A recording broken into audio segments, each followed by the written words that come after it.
What's going on, guys? Welcome to mikeybalzz Fishing. Guess where we're at? We are at Guntersville Tackling Outdoors, and I'll tell you why real quick. We're actually gonna go fishing, so don't worry, this is not a tackle shop walkthrough, but I wanted to give you guys a heads up, dude. We are setting up the Gambler Free Tournament on Lake Guntersville. It's a little ways off, but we're looking at the first couple weeks of October. I think it's October 10th, I wanna say. It's like that Saturday. But GTO and Waterfront are going to be behind it, and it's going to be out of Waterfront, so a little different location for it, which is going to be perfect. Guys can go to the lower lake, fish ledges, fish deep, fish the grass down south, or they can go where I like to go, up north, and punch some mats. So we're setting that thing up. But today is going to be kind of a cool day. We're out on Lake Guntersville. It's summer, it's hot, there's everybody driving by back and forth, there's a bunch of boats at the boat ramp because the fishing is epic, dude. It's really good.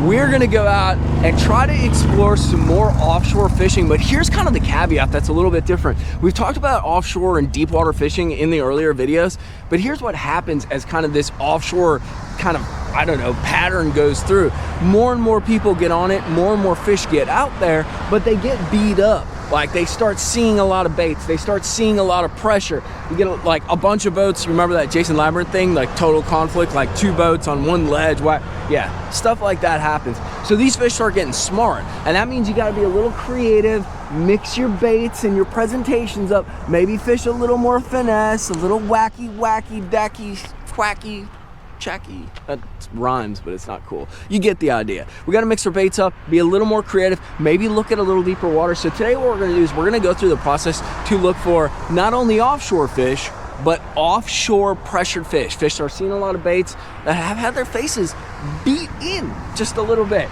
But don't forget, you can sign up for that Gambler Free Tournament. It's on the Gambler's website, www.gambler-lures.com. Go to the tournament section. I think it's October 10th, but should be a pretty epic tournament. You can get everything you need at GTO or Waterfront, and I'll be there. I don't get to fish, but I'll be there. So get signed up for that thing. We're gonna go fishing. Make sure to hit that like and subscribe button. No bog for today, but he will show up in a video. We're gonna do a little tackle deal down the way. So he will show up, then you guys can say hi to him, but it's too hot for bog, even though I'm in a sweatshirt, but it's too hot for bog, I promise you. So tight lines, we'll see you out on the water.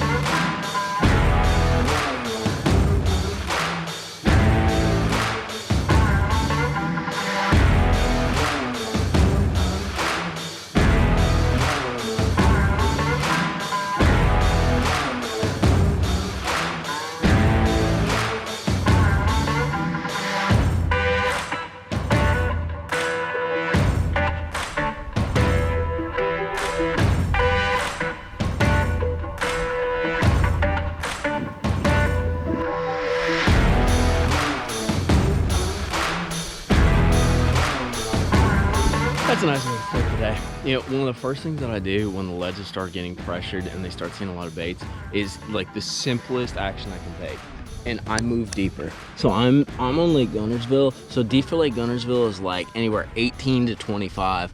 This ledge is actually anywhere from like 18 to like 21, 22, and there's some stumps on it too. That's another little key. It's not as easy to fish a ledge that has cover on it, but you can fish some with stumps on it. But we caught this 4-pounder. What a beautiful fish though. Look at that thing. Look at that thing. Long and skinny. Let's get her back and get another one. See you later, bud.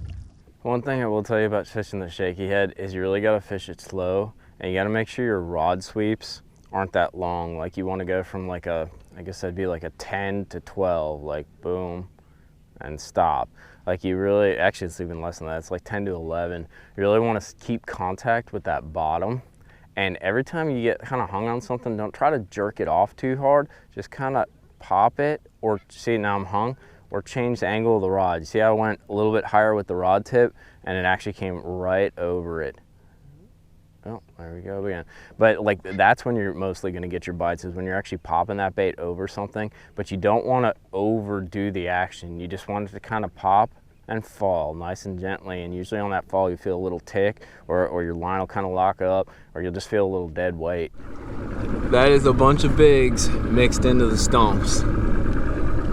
Old bigs, and they just keep going and going and going. Yeah. Hashtag bass fish. Charlie Sheen, I love you.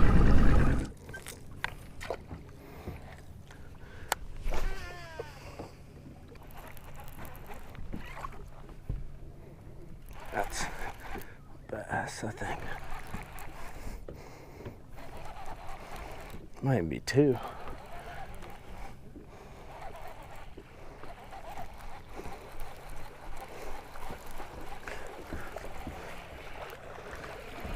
We'll take that. Boat flipping 3.5 pounders, boys. Hashtag winning. Hashtag what you got in your mouth. Nice.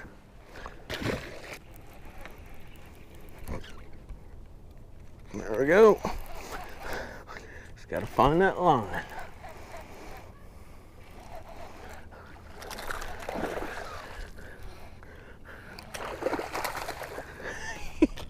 Get in here.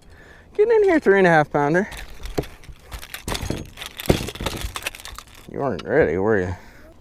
Get you back. Nice one. There she is.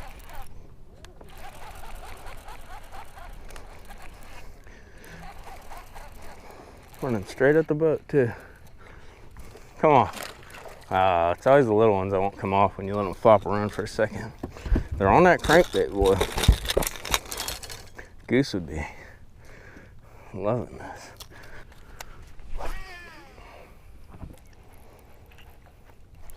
There she is. That's a big one. Oh, come off.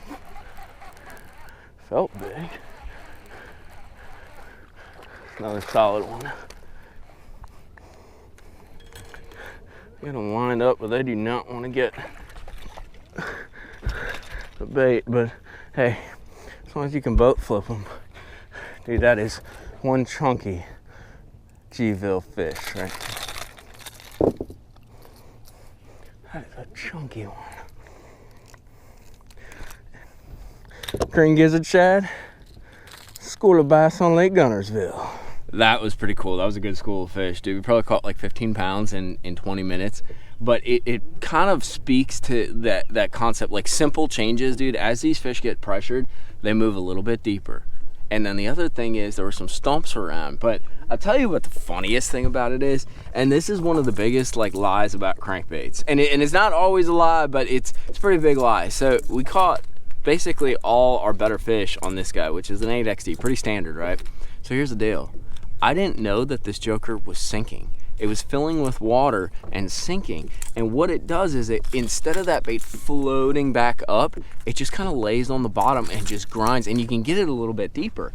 But sometimes they'll react to that. What I've really found in this lake is little differences. It's not saying, hey, I need, well, you know, the newest bait in the world will work, you know, like something crazy, something different. But if you take a bait that works and you do something just a little bit different with it, we talked about it in some of the older videos, take a crankbait and try to break it off, like grind it so hard into the bottom. You know, they're not used to seeing that because it's hard to fish it that way. Take a Ned rig and blow it up, make it a magnet. You know, take things that work and just modify them a little bit, or accidentally have your crankbait start sinking and you catch a bunch of fish. Biggest lie in fishing revealed. But let's go find some more schools and see if we can do some more damage, all right? So a lot of guys, and I was wondering too, ask me what like carp or catfish look like. You see those marks right there? You see how they have like a little light dot in the middle and they're kind of really round? To my understanding, that's what those carp actually look like. Or they can look fuzzy. The catfish can do it too, but they look kind of like fuzzy, kind of washed out marks. They're a little weird, and they look like megas. So if you see some megas and you think they're megas, double check and just look to see if they're a little bit fuzzy or they got like a little like clear dot, like a black dot in the middle. Those are carp or those are catfish. You don't want to catch those, or you might. I mean, they're fun too. Bass fish. Hold on. Hold on, I got a fish on. Yeah, I'm fishing a ledge and I just lined up and this joker took the damn worm out of my, it's a decent one, it's a 3-pounder.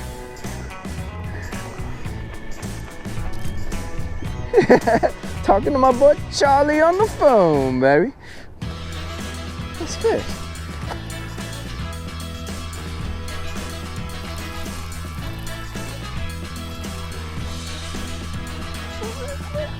Dude, they're taking it away from each other. There's so many fish. Oh dear, get in here, get in here. They're taking it away from each other. And I've talked to you, whoa, whoa, whoa, whoa, whoa, whoa, chill, honey. No hook marks, see that? Jeez. Dude, we were gonna wreck them.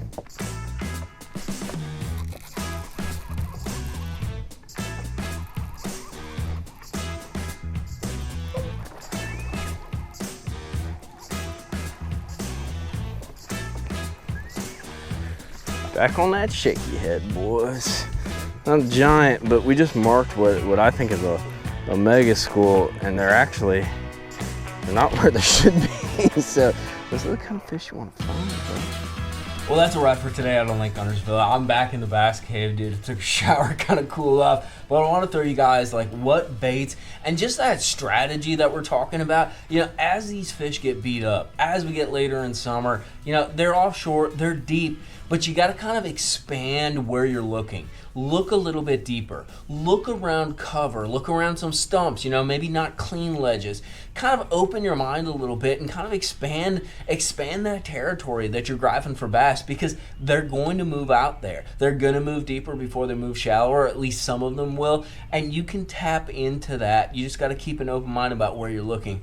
But there's no doubt there were definitely some baits that were just, I know, stand alone today. A shaky head. This is a Gambler Giggy head. I took an ER16, which is a 16-inch kind of, it's almost like a gummy worm, not a gummy worm like you eat, but like one of those, I don't know, you think of them kind of like a gummy worm. I don't know, they're kind of soft jelly, a jelly worm, that's what I'm thinking of. They kind of look like a jelly worm a little bit, but usually this worm is about this long, and I cut that joker in half and then use both sides on this. This is a screw-on keeper on here, and you just get kind of a cool presentation.